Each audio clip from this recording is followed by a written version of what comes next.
भाई बिहार में 20 साल से सुशासन राज है, सुशासन बाबू की सरकार है, डबल इंजन की सरकार भी है। और मैं जो आंकड़े पढ़ रही हूं ये तो दरअसल मुझे पैबंद की तरह दिख रहे हैं। भाई क्यों है सबसे पिछड़ा हुआ राज्य, सबसे गरीब राज्य बिहार? पूछा ना जाए, ये मुद्दा नहीं होना चाहिए।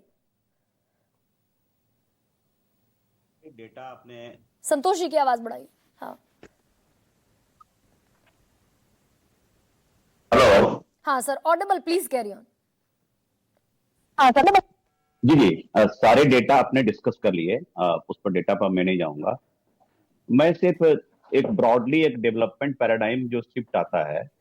अब जैसे कि आप देखिए, जब नीतीश आवाज कुमार बढ़ाइए जब संतोष जी। 2005 में हाँ 2005 में जब टेक ओवर करते हैं, तो वो बराबर कहा करते थे कि हमने रेमिंगटन टाइपराइटर से आईटी सेक्टर की तरफ गवर्नेंस को लाया।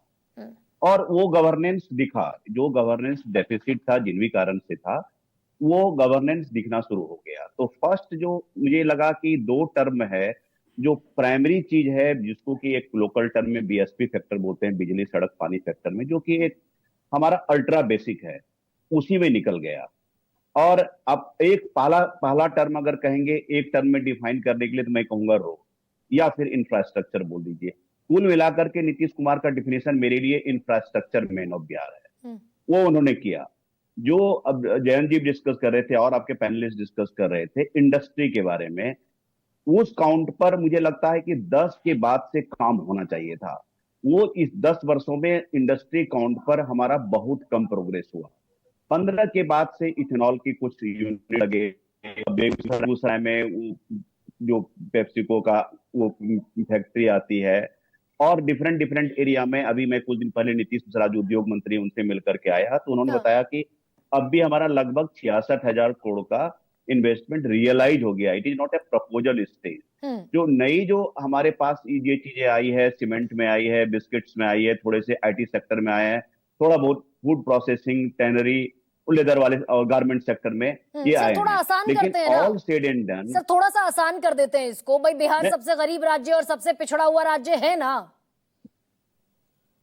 नहीं नहीं, वो तो आप अपने डेटा के हिसाब से बोल रहे हैं। Do not justify your data ना। There are so many things, there are much more than data in the state. मैं एक ब्रॉडली डिबेट को आप पहले से ये फिक्स करके मत रखिए, कंक्लूजन यही होगा। मैं let it be open ended. तो इसमें ये है कि जो इंडस्ट्री काउंट पे होना चाहिए, जो जिसे मैं छोटा सा एग्जांपल देता हूं, उसी को सिंप्लीफाई करता हूं कि मैंने अपने बच्चे को बेंगलोर में, या कोई भी बेंगलोर भेजता है, दिल्ली में भेज रहा है, तो हमारे पास क्वालिटी एजुकेशन इंस्टीट्यूशन नहीं है, मेडिकल इंस्टीट्यूशन नहीं है, इंस्टीट्यूट ऑफ एक्सेलेंस नहीं है। एजुकेशन में सिमुलतला मॉडल एक जगह उसको रेप्लिकेट क्यों नहीं कर पाया? तो हम जो लेवल 2 और लेवल 3 का जो ग्रोथ है वो नहीं कर पाए। जो हमारे पास फूड प्रोसेसिंग में हमारे पास बहुत ज्यादा संभावना है। हमारे पास केला, मखाना, वेजिटेबल्स के, मैंगोज, लीची, बहुत सारी चीजें हैं जिसको कि हम कर सकते थे, जिस पर हम अब काम कर रहे हैं। तो अब हम एक तरह से वो ग्रोथ स्टैटिक हुआ, और हमारा जो ग्रोथ रेट दिख रहा था वो एग्रीकल्चर सेक्टर में उस तरह से नहीं दिख रहा था। हमारा सेकेंडरी सेक्टर का ग्रोथ, ट्रांसपोर्ट, कम्युनिकेशन, इस सब सेक्टर का वो बूम, कंस्ट्रक्शन का बूम बहुत आया। और अभी आप देखेंगे पूरे बिहार में लगभग 50,000 अपार्टमेंट्स बन गए होंगे। तो वो हमारा बूल है। इज दैट सर फाइनल सवाल मैं आपसे ये पूछना चाहती हूँ, क्योंकि समय भी अब थोड़ा कम है, कि क्या बिहार गरीबी पर, रोजगार पर कैपिटा इनकम पर, इंडस्ट्रीज पर, उद्योग धंधों पर, पलायन पर बिहार वोट करेगा, या फिर जो हम देखते हैं कि सारे मुद्दे पीछे छूट जाएंगे और कहीं पर रेवड़ी चल जाएंगी, कहीं हिंदू मुसलमान चल जाएगा?